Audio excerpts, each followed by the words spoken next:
everyone to the Gather and Grow show.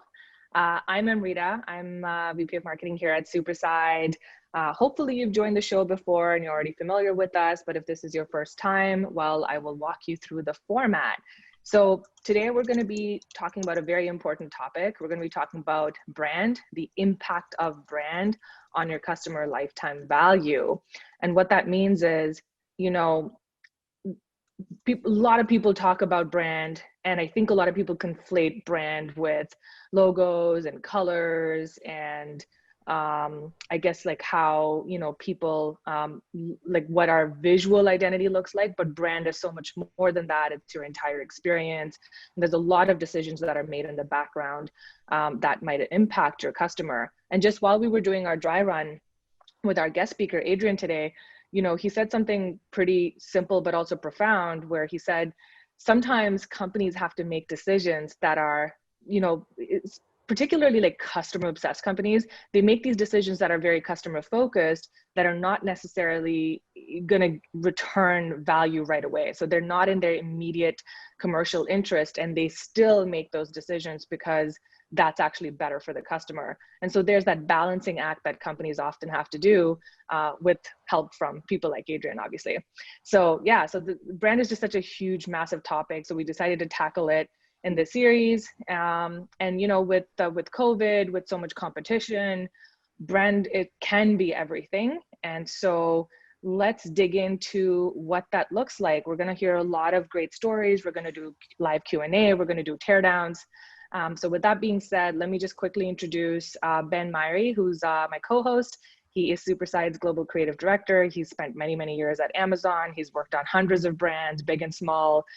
He looks over, you know, the work that we're doing for all of our customers at Superside, of course. And he's advised across a number of capacities, from brand to web design, e-commerce, and whatnot. And then let me also just point out Cassandra here, who is our moderator for today. Some of you may recognize her. She is, she's the one who you probably interact with on social media. And she's also the one who sends you a lot of emails, you know, customer newsletters and things like that. So that's it from me. Ben, I will let you introduce our guest for today. Awesome, thanks Amrita. Yeah, super excited to introduce today's amazing guest that we have, Adrian Evans from Team Lingoda, a great partner, and he's actually in the midst of this very process right now, so super relevant topic for him right now. But Adrian, do you want to give a quick intro on yourself, a little bit about your experience and how it relates to today's topic? Yeah, sure. Thanks so much. Yeah, so Adrian Evans from Lingoda. I'm the creative director here. I joined about 7 or 8 months ago with the mission to really focus on brand, focus on the customer, or actually obsess about the customer, and build a really cohesive and strong brand across all of our touch points, across design, copy, how that filters down across marketing or even our product itself. I focused on building up an internal team while, of course, working with Superside for, you know, big stuff, also excess capacity, and now have an internal team across design, copy, and very soon video. Before that, I worked at Wayfair, the global furniture disruptor, where I was heading up the European creative team, also across copy and design. So they're focusing on really big brand projects across 360 branded campaigns, TV, video, website, out of home, really everything. And before that, worked at a couple of European scale-ups, Rakuten and also Delivery Hero. So really within the e-commerce space. But as you mentioned, yeah, focusing on the Rebrand project, which is actually a great link to this topic, especially because of all the experiences, you know, we've had with this process, and I think it's pretty relevant. Yeah, those are some great brands. Yeah, great brands. I shop a lot on Wayfair actually, and I'm always like surprised how good their email marketing is. Like they've got me to log in. They know exactly what I've been looking at, and when there's a deal on that same thing, they email me. It's like very real time, really great. So that's probably a lot of the work that you did, or you and your team did, Adrian. A bit of it, yeah. I'll just let the audience know real quick. So for those of you who just joined or are joining for the first time, you know, you're all currently muted. You can't share your screens either, but both of these functions will be turned on in like 20 minutes or so when we get into the teardown and Q&A round. But what I would say is don't wait to ask your question. We're taking questions throughout this show. So as Adrian's speaking, as Ben is going through some material, just keep asking your questions in chat. If you're on Zoom and you don't see the chat bubble, just hit the chat at the bottom and you'll see like a dialog box pop up. So keep asking your questions. And then Cassandra is just gonna like pick out some of the more distinct and better ones, and we're gonna give you the opportunity to ask it live. So keep asking your questions. And if you have a brand that you would like us to tear down or critique, it could be your own company's brand. It could be some other company that you admire or really like, or maybe someone that rebranded recently and you just want to know more behind it. Feel free to like suggest that in the chat as well. And then when we get into that, we'll pick a couple of great stories and get into it. And then, yeah, that's pretty much it. I would say that this is a great chance to get really good free advice from Adrian. So don't lose this opportunity. Just ask as many questions as you'd like. And yeah, that's it. Back to you, Ben and Adrian. Perfect. Thanks, Amrita. So I'm just going to go through a few kind of high-level tips and things to keep in mind as you're going through the branding process. And Adrian will take you through each of these a little bit more in detail as well. But brands it's a very large topic right now. I mean, it's not just, as Amrita mentioned, it's not just a logo, colors, typography anymore. It's not just the visual aspects, but it really encompasses every way that you interact with your customers that reflects on your brand. And so starting out is really about knowing your customer and how your company fits into their daily lives and creating your mission and brand experience around them completely, working from the customer backwards, and then really forming a connection that will help drive good lifetime customer value. Brands means everything. It's every touch point your customer sees and interacts with, but also that kind of like takeaway feeling and perception of your company when you're not right in their face, but just when your company name is mentioned. That is also a reflection on your brand and captures everything in your brand. And it could be like a great logo and brand isn't as impactful if there isn't a strong concept behind it. That concept and the thoughts into every design element and your logo and your brand really needs to ladder back up to the overall brand experience and how you're relating to your customers. So experience, design, copy should all work together and help it just enhance each other and ladder up to the brand mission and overall the customer down to the last detail. And really, brands, once you've got it, it's not kind of, you set up your brand and then you're good to go forever. You have to continue evolving your brand to make sure that it's relevant, that you're perfecting it and it's fitting in well with your customers and what they're hoping to achieve with your company. But yeah, those are just some of my high-level thoughts on things to remember while crafting a brand. But Adrian, I'd love to hear more about your experience, your insights, especially since you're going through this right at the moment. Cool. Yeah, so I mean, starting with the giant existential question, like what is a brand? You touched on it a little bit that, brand is really everything. It's not just the logo. It's not just the type font or the colors. I think it's really quite an abstract thing, except for when you bring it back to the customer, that it's really everything that the customer experiences within that chosen company. I think within the topic of what is brand also, it's a very subjective thing to how people perceive a brand.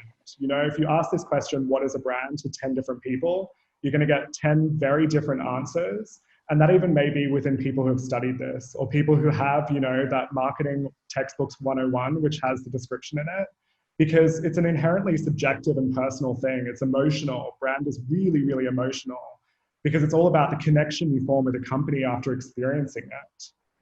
And it's not just the name, it's not just the product, it's everything, every single pillar of the company, all fitting together to have the same feeling coming off from the customer. And to have the same experience. And then I think finally as well, like it's evolving. Back 20 years ago, brand was kind of this really stagnant thing. You had big players, the agencies or brand firms that created, work for Coca-Cola or these big powerhouses. But as we've got into the digital age, it's democratized. We have now so many more players across all different industries and a lot of internal teams as opposed to working with agencies.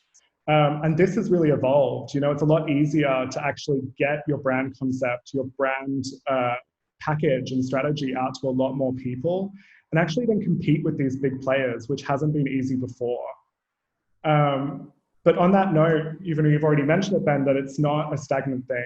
You know, you can't just do it once and go, awesome, project done, great, you know, move on. Because at the end of the day, within this digital space, people move very quick. You know, other brands are continuously evolving. Things don't just stay the same, but also customers don't stay the same.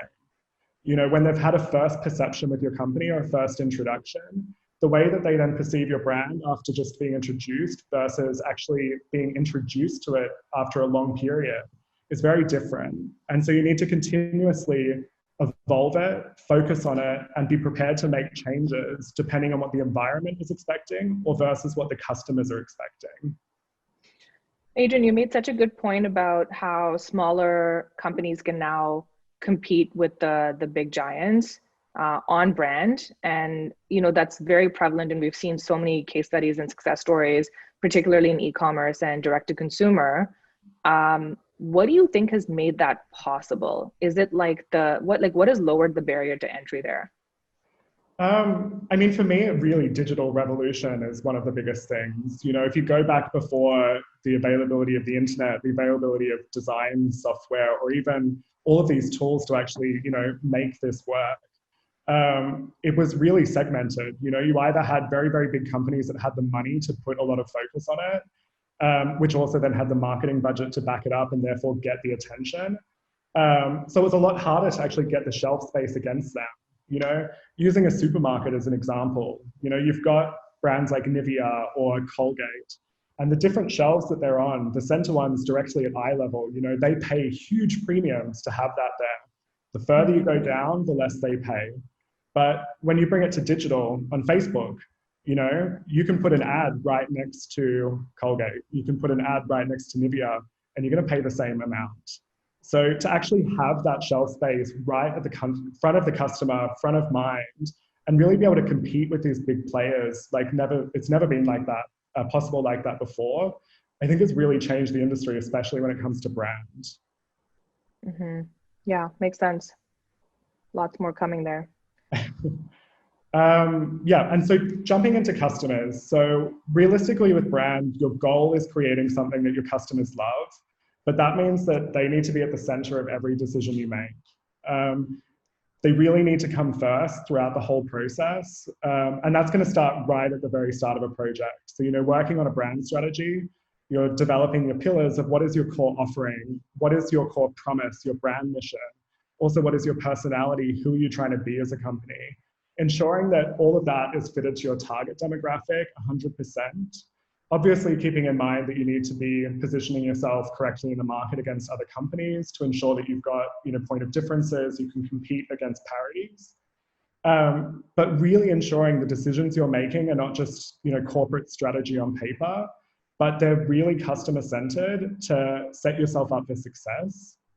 And having this kind of insight is, you know, it's all well and good working from personas, you know, having some demographic data like 25 to 35, female, married. Realistically, what does that actually mean? You know what type of person it is and you know what their life situation is. But you don't have any real deep insights about what motivates them, about what excites them, about what pain points they've had within previous companies in your industry.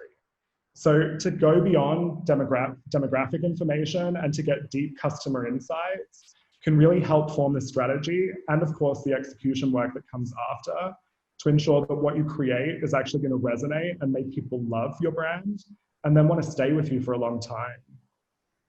How do you get that insight, Adrian? So like let's say you're a relatively new consumer-focused company. You sell some kind of pharmaceutical or whatever. Where do you start? Maybe you're getting into this. I know you're getting into process and stuff, but yeah. What is the absolute first step? So I think that having the idea of getting consumer insights can be a little bit scary for young companies because you think you might need to get some, you know, consulting company in to be able to get that information to facilitate it. Or you may need to do expensive focus groups or all of that. But realistically, that's kind of, you know, out of budget or out of like time for smaller companies, and it's just not possible. But I think that taking in the kind of thought process of being hacky and like trying to work within the restrictions you have can still give you really good insights. We'll come to it later in the presentation about a campaign I did for Wayfair, but we did really hacky consumer interviews to be able to re-edit an ad, which actually involved creating a super quick survey on iPads and running out into the street and asking people within our target demographic and just doing it for free.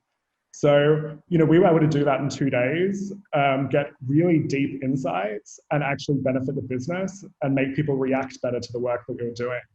So Nice. I think it's just thinking creatively at the end of the day of how you can get to customers. Is it going to be an email? Is it going to be running onto the street, or even maybe forums? I think there's really creative ways you can get it.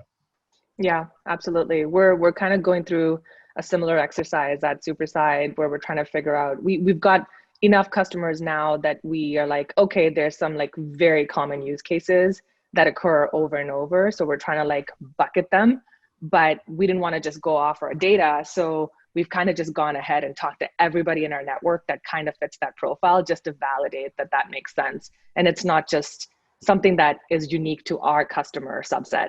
So I agree. Sometimes there's like really simple and cheap ways to get insight. Yeah, definitely. I think you made a good point as well, is like, it's all well and good to have data, but separating it between qualitative and quantitative at this point of the process is really important, because quantitative data at this point is only going to get you so far. To make something that customers really love and want to stay with and have a strong, long connection, you need to understand more. I'm so glad you said that. I hope my boss is listening, because we're a very data-oriented company, but I love the qualitative side, and he's very quantitative and tables and charts and SQL queries. So this is good. Yeah, and I think just the final point you touched on earlier is like the idea that customers coming first means that you also need to make decisions that sometimes aren't going to deliver the results up front that the business is expecting. So, obviously a lot of young companies, even big companies, we've got it too, have really high targets of customer acquisition, sales, whatever, or even growth, whatever it may be. But if your goal is creating a strong brand that customers love and want to stay with, and therefore have a long customer lifetime value, some of the decisions up front are going to be hard, and they're not going to deliver the results up front because you may alienate some other customers, or you may kind of change perceptions negatively up front. But you need to look at the longer trends when it comes to brand. Mm-hmm. Makes sense.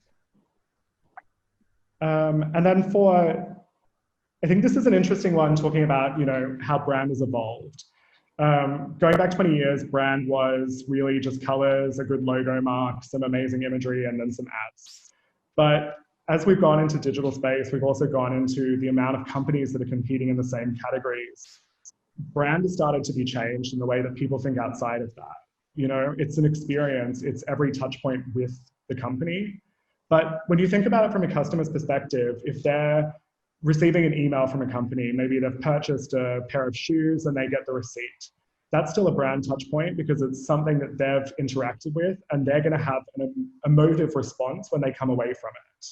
So really thinking about the fact that every single experience, every single touch point, communication, image, or whatever it may be, is mapping back to your brand personality and your brand promise is really important, because that's what customers see and that's what they remember. And I think that recently there's been some good examples of brands going quite beyond this. When you think of airlines, depending on which country you're in, it can be a pretty terrible experience. In my own experience, jumping on a plane on America was quite a learning experience versus, say, Australia or Europe. But for example, there's an airline in Taiwan, they're called China Airlines, and they've controlled every single experience throughout, getting to the check-in, from when you deplane, and even when you get an email asking how was your trip. So for example, when you step into the plane, they control the boarding music that you hear. It's designed to recognize the brand, have the same personality, but also calm you and make you feel it's an enjoyable experience. Also, when you go into the bathroom, there's a perfume or like a room deodorizer, again branded, which perfectly maps with the soap that they've got in the sink. But then when you actually get to the airport and go into, say, a lounge or whatever it may be, it's the exact same things in that environment. So when you're having this consistent, even in that example, sensory experience with a brand, you walk away and you instantly remember it. So I mean, for me now, as soon as I jump back on a China Airlines flight, the first thing I notice is the smell, and I just feel like I'm at home with that brand. Nice. That's great, because like, yeah, air travel can be very cumbersome and stressful for some of us. So yeah, it's what you're describing is almost like what, those 5-star hotels used to do from back in the day. And now they've just taken that and applied it to airplanes, which is great. I have to ask though, so what you described with this China Airlines example, someone's obviously thinking through that whole journey, that whole experience. Who or what function owns that? Because like there's like the physical in airplane aspect of it. Then there's the visual identity aspect. Someone has to go choose the soap or whatever. Like how does that work inside a company? Who owns it? Yeah, I think that's a hard question to answer, because I mean, really, every company is going to have a different, org structure and a different reporting line and decision makers. I think when you look at the examples, when you've got really every element mapping back to the same kind of brand, or it's considered within the brand bubble, I imagine there's one person there, whether it's the chief brand officer or the CMO, really just double checking or like being involved in these cross-functional projects to ensure that it all maps back. I think talking about within my experience of maybe, a smaller company, not an airline, within Wayfair, we had, the structure was that there was a director of brand promotions, creative and marketing. So all the different functions would be making these decisions and all going to the common goal, but with a reporting line going into one person who had the oversight, you could ensure that all of these different elements were cohesive and mapping back to the same promise. Makes sense. I want to be the soap guy, the soap selector. Yeah, that'll be a fun one. Yeah, and so we've talked kind of like about the more emotional or the more conceptual aspect around customers, or around even how brand is important. But I think something within this topic to really make super clear is that brand and performance aren't mutually exclusive.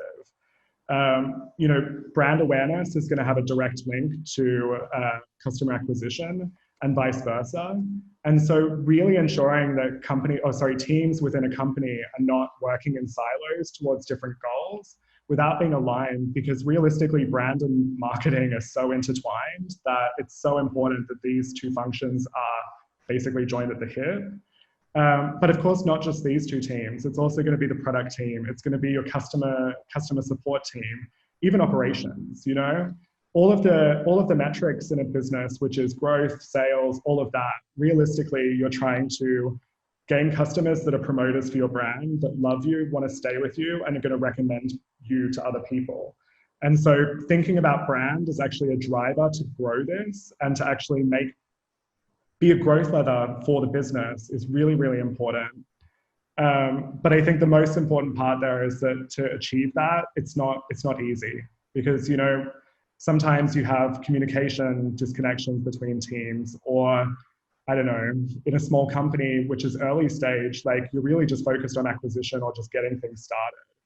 But just having discussions, being connected, aligned on this topic, and trying to find solutions that are scalable and relevant for the company size that you've got is really, really important, because at the end of the day, they're going to pay off in the long term. Absolutely.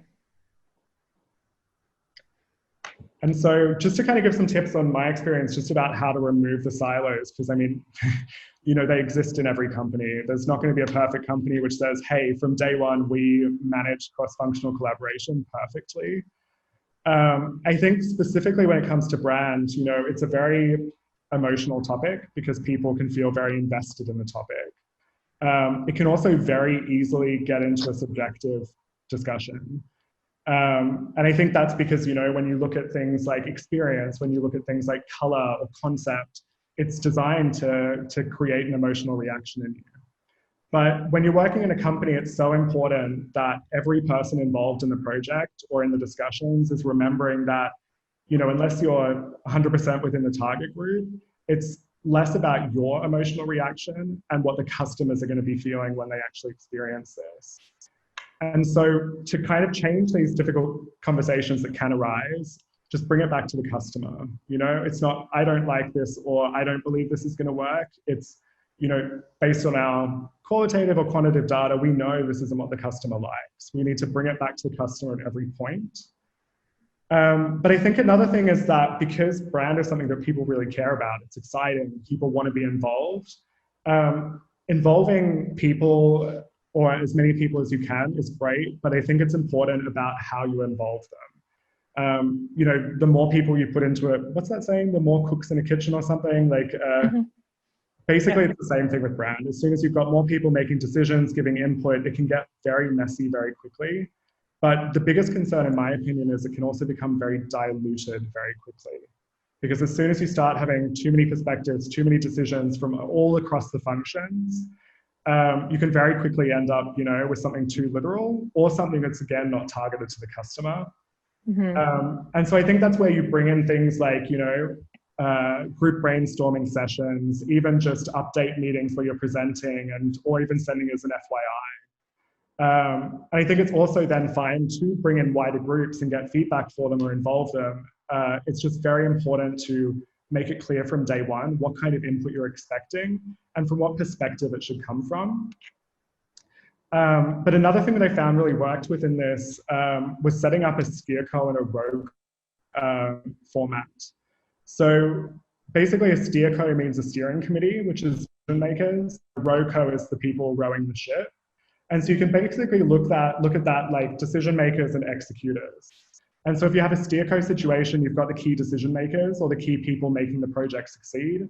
So that may be head of marketing, creative director, design director, whatever it's relevant for your business. And they're the ones really driving the project and keeping it going forward, but also making key decisions to ensure that, you know, it's aligned with customer. There's no triple on issues coming from it. And that then filters down into the rowco, which is the people actually, you know, keeping it moving, getting this feedback coming through, and then bringing it back to the steerco. Nice. I love that. Is that terminology you made up, or is that a thing? No, that's definitely a thing. I just don't think it's used outside of a few companies. This we used at Wayfair really often for big projects because having that too many cooks in the kitchen thing really became quite problematic. But also it found that, like, for example, we launched Way Day, which was a made-up campaign for one day a year, which was insanely huge. Like, we did experiential TV, PR stunts, you know, I think we had about 2,000 assets for it. Wow. And so having quick decisions with key functions in this format that can then trickle down really just meant that we were removing risk, but also keeping things moving. That's so cool. I love it. I'm going to be Googling that later. And then, so for testing, iterating, and repeating, obviously thinking of brand as not just an emotional thing, but also something that wants to drive growth for the business. That means that all of the hypotheses or decisions you make, you want to confirm throughout the process. So, you know, starting off early with the actual strategy, brand strategy, or even the brand concepting, while that's an iterative process and you're always going to come up with new ideas, develop them and build on them, this is a perfect opportunity to get qualitative feedback, to confirm what you're doing is on the right track. So even if it's just something, you know, hacky that you're getting a few user interviews from your customers, or even doing something bigger to really get in-depth insights, you can then introduce this feedback into what you're working on, maybe even not consider some of it if it's only, you know, 1 person out of 100, but really just do a pressure test and a pulse check on the work that you're doing. And it also makes it easier for other people within the business to buy into what you're doing. Because as soon as you have a data point to say, you know, this is why we've done it, this big idea is actually resonating and going to be really, really resonating with customers, having that hard discussion of trying to sell it just instantly becomes easier. But then when you get further along the process, so say, you know, you've got a brand concept, you've got the big idea, you've actually got some mock-ups, then getting into, you know, quantitative testing is going to be even more important, because while brand is not going to be about one interaction, one channel, one asset, just at least having a feeling that you've not made something that's going to really negatively affect your business is just it's good to check for your nerves, but it's also good if it does work to then have that directly in your pocket again to back it up. But with that one, you need to do it across many channels, many touch points, and also many different customer types. So someone who's early just started, someone who's been there for a long time, testing different subgroups within your target group so that you have a broader understanding of the data, not just one data point. And just a good anecdote from this one for Lingoda. So before we started the rebrand project, we did an interim homepage update, which was taking into consideration our new tone of voice and our new brand strategy. We actually had Superside work on this, which was very good. But we A/B tested that and looked at the data across like all of our different target groups, whether it was new customers, people who'd already visited, and also within the sub-target groups. And with that one, we saw, was it a 5.9 improvement on bounce rate for all visitors across the board, and a 16% reduction for new visitors. Nice. Additionally, for conversion rate, we saw a 5.6 increase in conversion rate for all visitors, whereas an 8% increase for new visitors. That's a crazy improvement. That's amazing. And so as soon as you have this, even though it's not the brand project, but you know, we've got this one data point where the decisions we made within the context of this project drove real business impact. The next discussions just become so much easier because it's like, look what we've done, you know? Yeah, absolutely. Oh my gosh, that's so cool. So you've got 3 brands lined up, I think, that you want to walk us through, Adrian, just like what went wrong, what went well. Yeah, super excited to dig into these. And then everybody else, just keep telling us if there's other brands or companies you want us to dig into after Adrian's done with these 3.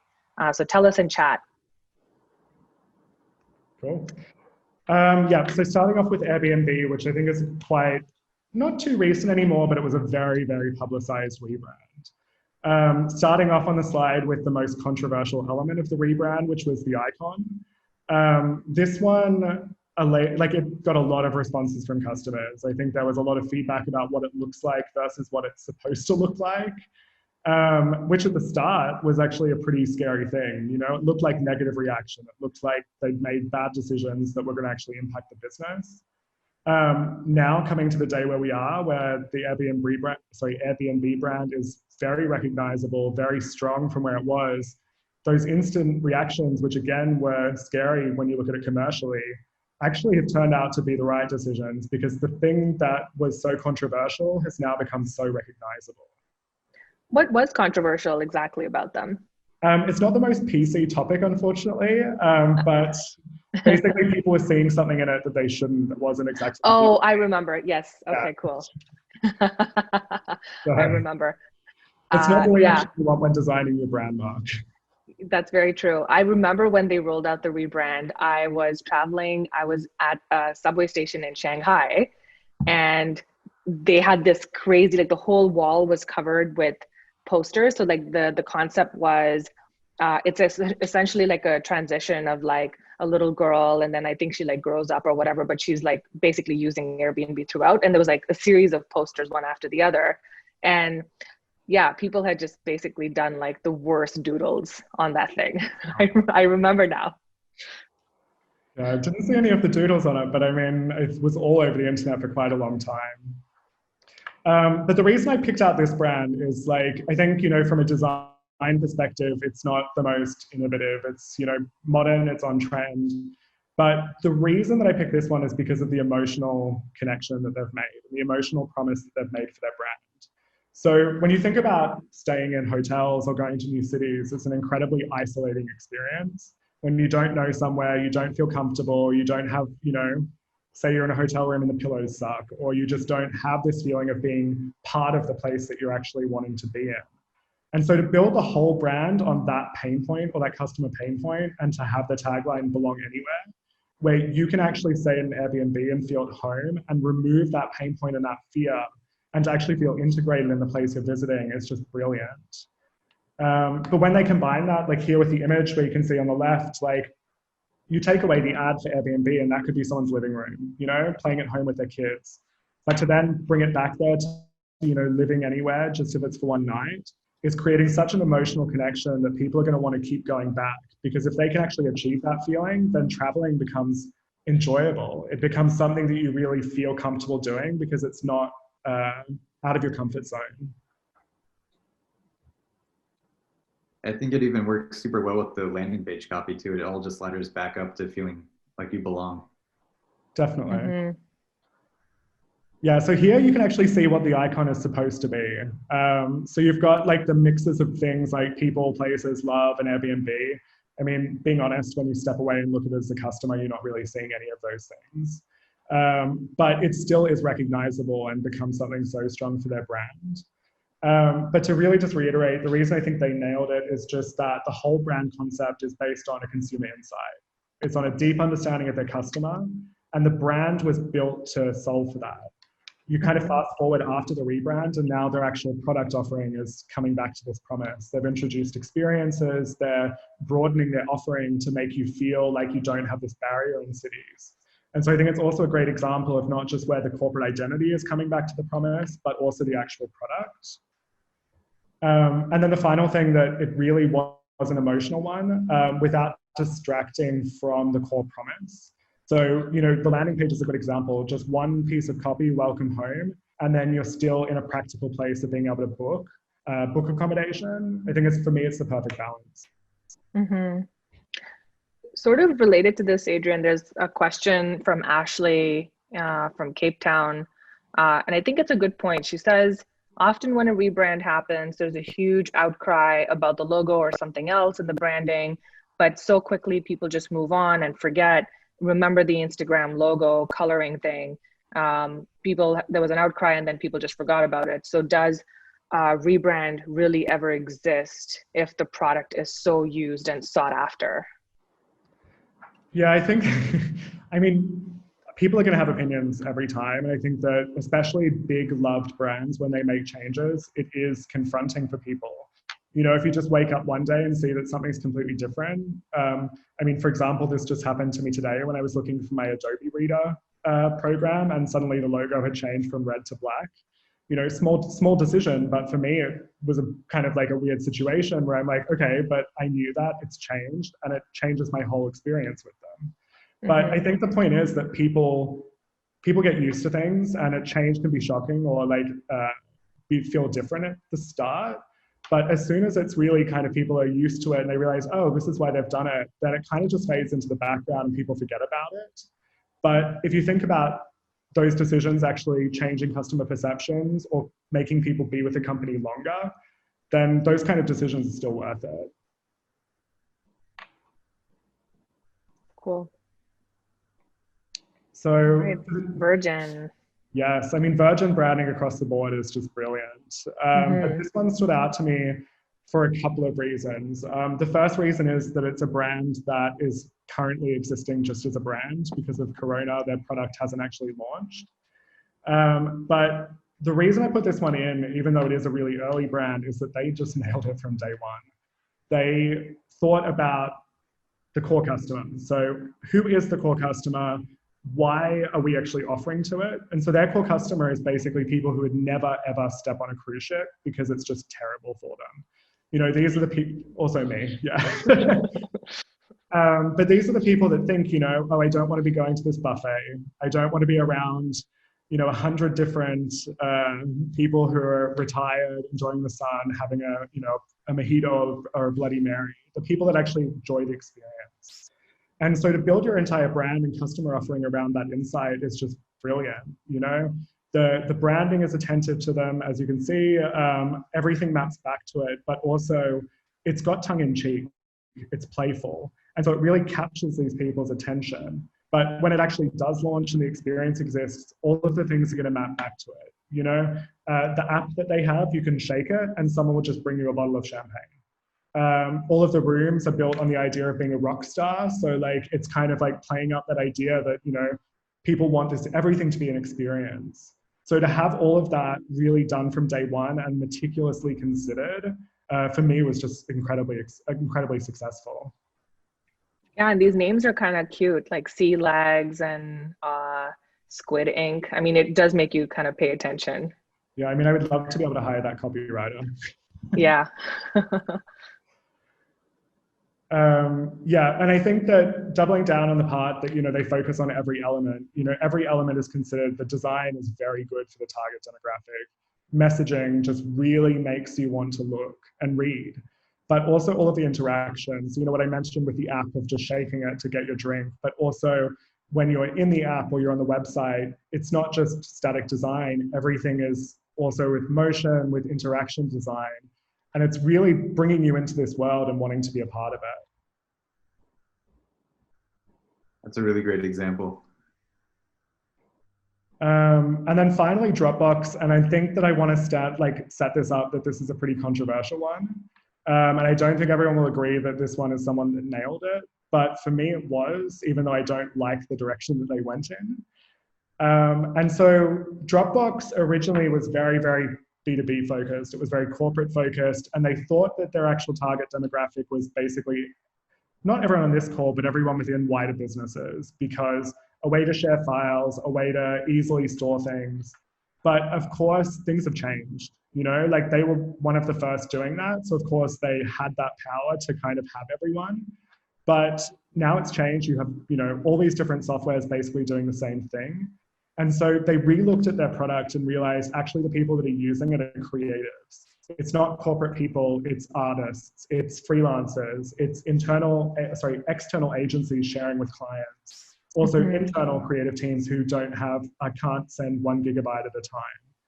So they really took a step back and actually went, no, we're not doing the right approach, and completely flipped everything on its head. And so they really, really went into a place of artistic for creatives, by creatives. And this one was incredibly controversial because when it came out, it alienated a big part of their customer base because, you know, these corporate people look at this and go, what is this? I'm not going to use this. This isn't for me. I want it to just be easy to understand and easy to use. Whereas in doing that, it actually then strengthened it for their core customer base, which were these creatives, people in advertising, people in marketing, and really made a commercial interest in that point that was hard. It was going to have a little bit of a period that was tough, but ensured that for the long term, they were making an emotional and strong connection with the customers that actually mattered for their business's bottom line. And I think really just making that decision, I can imagine that actually getting that approved in a boardroom was pretty tough, but for me, they nailed it because it paid off. Isn't there a saying like you'd rather have like 5 fans or 5 diehard fans rather than 500 people who go meh? Oh, totally. And I think this is one where you can really see them putting that principle into action. Mm-hmm. Cool. So now getting away from other brands and now into our brand. Lingoda, yeah. Yes. Do you want to tell us what Lingoda is, just in case people don't know? Yeah, so Lingoda is an online language school. We offer English, French, business English, German, and Spanish. We are competing with offline schools, so where you traditionally go to a class with a real teacher to actually progress your language skills. So we're focusing on people, we call them the goal-driven professional, who are people focused on their careers. They have a very clear goal in mind of why they need a language and how it's going to benefit them. That's usually either for their career, because maybe they are coming from a different country than the language where they're spoken, so they need it to actually work day to day, or maybe they're even working internationally and need to speak to clients. And also immigrants who are moving to a new country and really need the language to actually assimilate and integrate into the society. But within the space that we're in, it's super cluttered because there's thousands of different language offerings. The challenge for us is that we don't actually directly compete with many of them because a lot of them are basically just edutainment, which is that, for example, Dropbox, which is that you're learning through an app, it's gamified, you're enjoying it, and you'll eventually learn how to say the fire is hot. Is that going to be super helpful if you're at work and that's the thing that you can respond in a meeting? No. So we're really focusing on actual language progress. But the challenge that we have is that even though these other companies, the thousands of other language offerings are indirect competitors, bring it back to the Facebook example, customers see us right next to them. So for us, the project of why we're rebranding is really important to distinguish ourselves as a serious, trustworthy, and different online language school, but also to really set ourselves up as being different within the competition clutter. And that brings us to the second point, which is we also have incredibly, aspirational or big, tough growth goals. Mm-hmm. Within 3 years, we need to grow 10 times revenue. So wow. It's huge.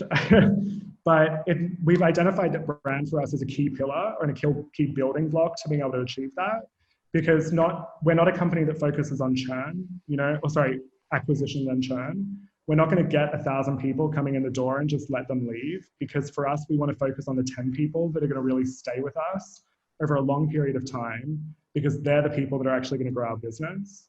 And for them, we need an emotional, strong brand connection with them. Right. So you guys are very usage focused rather than just get people in the door, which makes sense.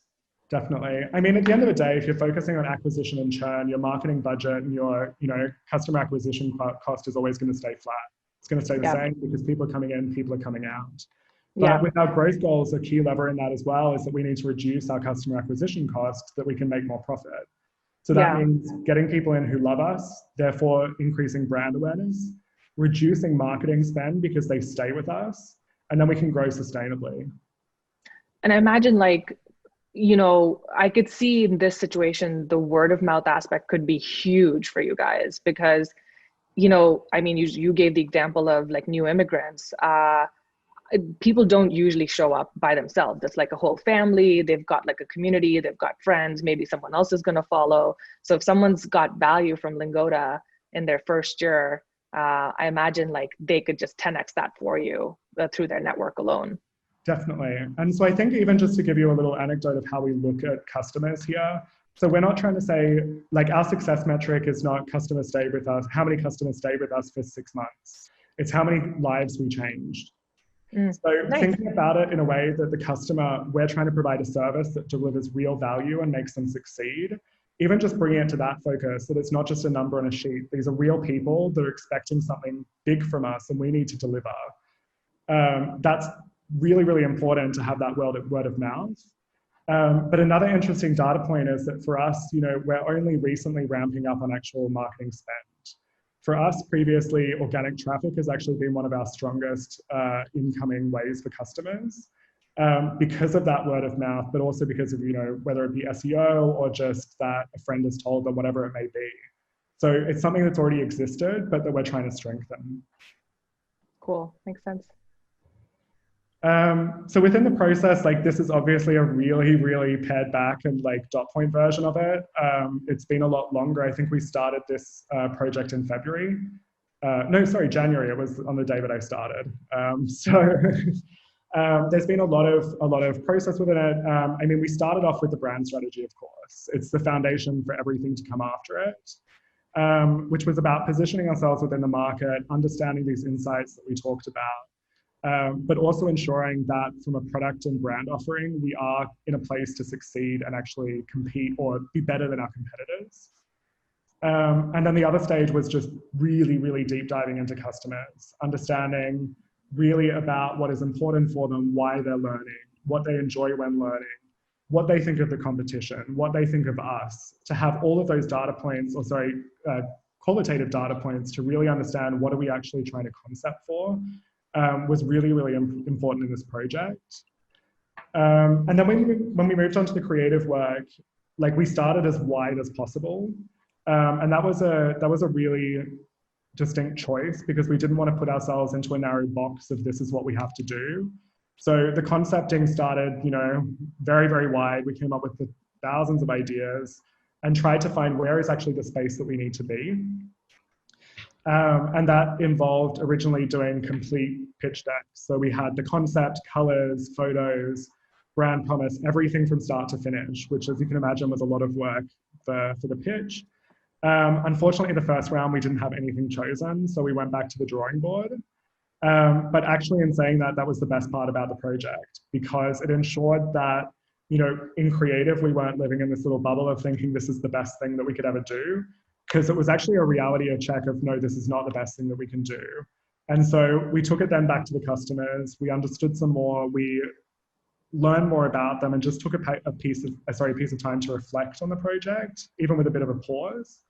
And then came back to it and did a new round of concepting, but did it more pared back. So this was just the concepts and mood boards and positioning slides, and actually had one that everyone fell in love with from day one. So that time, that perspective, and also that reflection really supported and made the project succeed. Well, let's look at them, and I just want to do a bit of a time check. We've got just about 10 minutes left, and I want to make sure we ask a couple of questions from the audience as well. So once you've just shown us some of these mood boards, maybe we'll jump into questions and come back, if that's okay. Yeah, so these are just some early work that we did from the first pitch. Nothing was chosen, so we can move on.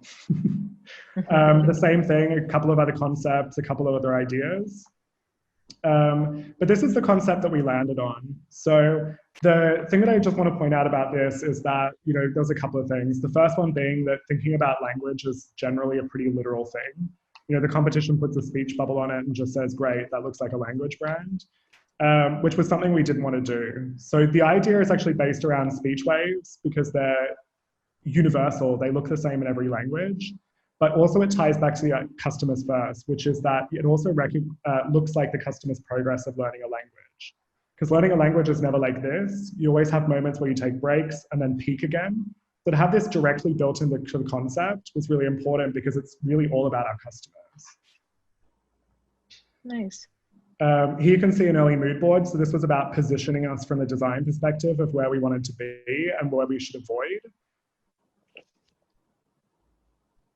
And here we've got the work that we're doing right now with the concept. So just keep in mind that this is all work in progress, not fully approved, not fully rolled out, but this is where we're at. So we have the overall design language. We also have our tone of voice. We're working on illustration. We're also now testing out on that on the website. So we're really getting into the part of the project where it's pressure testing it, but it's also preparing it to actually, get into the fun part, which is rollout. And then here, just to point out, we're making with Superside a custom font, which was a really exciting part as a nerdy designer to do.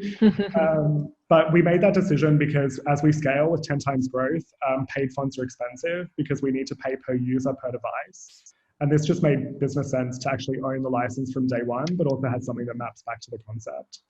Yeah, makes sense. And this is just one quick slide. We also did consumer testing at this stage, and you can see that for persons like you, so our target group, they've rated the new brand higher, meaning they prefer it. And also old-fashioned versus modern, we have a big increase, which is important because we're wanting to position ourselves as a disruptor. Cool.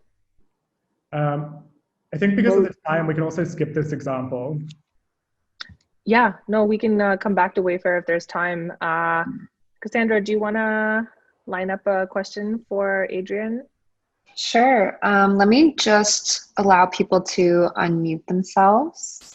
So Ashley actually had a really good question around customer voice. Ashley, are you able to ask that to Adrian or the host? Yeah. Hi, Adrian. Thanks for that session. It was really awesome and informative. I just think when you were talking in the beginning about the brands being able to compete with bigger brands and largely down to the digital, the digital realm, I found that, the customer voice becomes really strong in the digital space because everyone has a voice. And I think that's a good thing, but I sometimes also think that brands get a lot of flack that, there's complaining because people know that they're going to get free stuff. So I don't know what your opinion is on that and whether this will change or how you would curb it. I mean, obviously having a perfect product and a perfect, customer service is the answer, but, obviously hiccups occur and mistakes are made. No, definitely. And I think that one of the great things about the digital revolution is that, everyone has a voice. One of the bad things about the digital revolution is that everyone has a voice, unfortunately. Because, there's no filter. So it used to be in a place where, opinions coming from a place of fact or expertise were prioritized, whereas now everyone has the same platform to have themselves heard. And I think it's a balancing act between, as you mentioned, having a good customer service team, dealing with it right in the moment, but also picking your battles. Because I think that, if you're just having people generally complain, understanding what their experience was it just that they had one super quick touch point and couldn't actually form a real opinion from that? Versus someone who, bring it back to our company, who had 15 classes and actually it's a problem that they had that experience. So really prioritizing that, but also not being afraid to be a little bit bold. I think that if you're confident in your product, you're confident in your brand, actually saying, we do this generally right. Unfortunately, had a bad experience, but 9 times out of 10, it's great, and customers are actually having positive experiences and being fine to then back yourself up if it's in the right moment. Cool, thank you. Ashley's asked a lot of good questions in chat today, actually. Does anybody else have a question, even if you didn't throw it in chat, that you want to quickly ask before this session ends? It's a chance for free advice. I have another one, if you don't mind. So we obviously like customer insights, and that's the key, and getting those into the business and stuff. I'm fully on board with that, and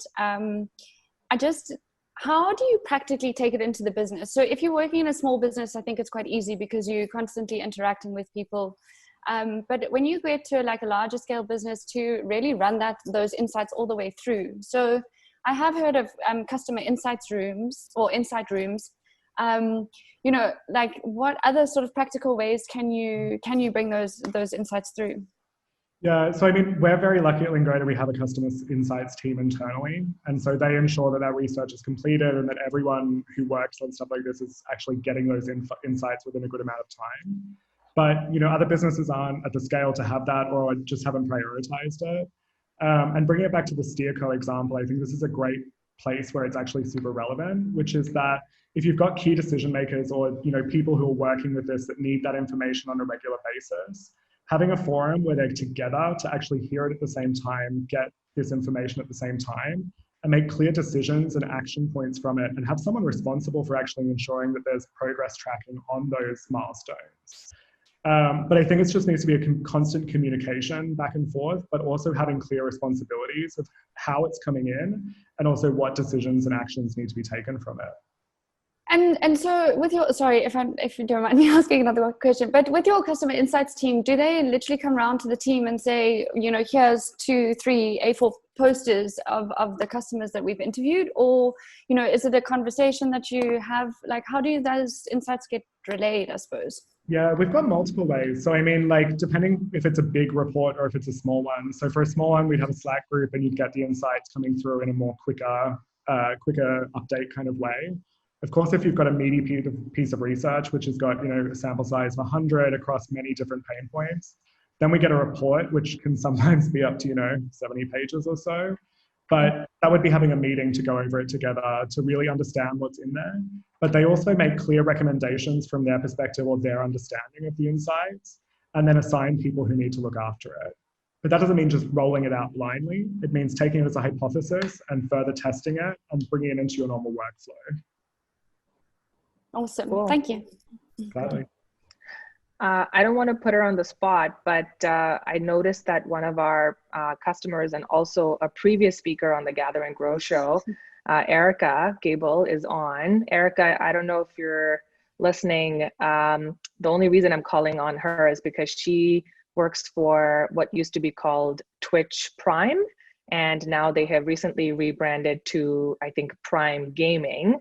And Erica, I was just curious if you're willing to just give us your thoughts about how that has gone recently, if you're listening. Sure, yeah, I'm listening. I'm not. Hey. I look like I just woke up, so I won't turn my camera on. That's all right. No, it's actually been good. We had, at first there was a little bit of backlash, of, as Adrian mentioned, all brands have a little bit of backlash. It's more of like educating your customers about why the rebrand's happening, helping them understand why it's beneficial for them. And I think we're getting to that point. We rebranded August 17th, so it's only been, I don't even know, less than a month. Since we're in the streaming, sector, our streamers are getting used to saying Prime Gaming instead of Twitch Prime. So it's a little bit of this transitioning education period we're in right now. But so far it's been going really well. We haven't heard too much backlash. Our engagement rate has gone up dramatically just because now we were always under the Prime umbrella of Amazon, but now that we're a little bit less, we confuse people saying we are Twitch Prime because our customers didn't understand the difference between us and Twitch, and we're very different programs. Now we're trying to educate and bring awareness to that, and it's been going pretty well. So Good. Yeah, congrats. Is there like a metric that you're looking like at or looking to see, oh, this has gone well? Like how are you gauging that? Yeah, there's a bunch of different metrics internally with Amazon that we've been watching. So far, just in the last month, I think we're up like awareness like 25% further up than before. But again, it's only been a couple of weeks, and so we're kind of gauging how our claim rates go with our game developers, because we basically are a program that makes deal with game developers, and our awareness with our Twitch sub, and our basically our benefits and how much they're being more claimed now. Gotcha. Cool. Thank you. Sorry to put you on the spot. I just thought it would be interesting for everybody listening. No problem. Yeah. Okay, cool. We're actually over time, but Adrian, I do think your Wayfair example is super awesome. So let's show it. And while you cue that up, I'm just going to do a quick poll with everybody because I want to get some insight from you guys. Just like Adrian said, you should ask questions. So while Adrian sets that up, just tell us how you thought the session has gone so far. And that's just good feedback for us. Yeah, so the final example for Wayfair was an integrated campaign we worked on with a celebrity endorser. In Germany, you know, her personal brand awareness is 98%, which is crazy. So she was a natural fit for the company. We had some restrictions with this campaign that she, in her contract, refused to be shot in a home, which was pretty hard as a furniture company because, you know, furniture goes in a home. So that's why we needed to think about this one pretty conceptually and pretty different. At Wayfair with TV, we never just measured direct response. It was always brand awareness and direct response at the same time because they, in TV, can very, very directly correlate. Unfortunately, the first one tanked. It was the worst performing celebrity endorser TV ad the company had ever had. Oh, no. Which, as you can imagine, this was my first big project, which was like at the company, which was 360. And that was a little bit of a shot in the foot, or a self-goal, as I would call it. But it also meant that we needed to really think on our feet super quickly about how to solve it, because our media budget was 1 million euros a month. We paid her a huge amount of money, and that was just money going in the toilet. So the way that we solved for this was just really doing, as I mentioned, some hacky insight gathering, which was just going to the street with an iPad, showing people the ad from our target demographic, and really understanding what the issue was. We collated all of that feedback. I think we got it from about 100 different people and took the trends from it. And the weirdest thing in my opinion was that there wasn't a problem with the concept. There wasn't a problem with the creative or her. It turned out that the editing was too quick. So people couldn't actually take away the key messages, our key brand comments, because they didn't have enough breathing time to understand it. And so we went back into 2 days of re-editing, solved for this issue, and then put it back out or redistributed it on TV. And like within that time, like performance just skyrocketed. You know, direct response went up by like up to 3 times. Within 6 months, we went from brand awareness of, I believe it was about 14% to 30% directly because of this ad and campaign. So that was an experience of where we felt really good, but it didn't work, but bringing it back to the customer made it work. Nice. How long before you decided to go back and like survey people and understand what was going on? Like, did you let it run for a week, or how did that work? It was longer than a week because you can't get those insights in traditional media that quick. Right.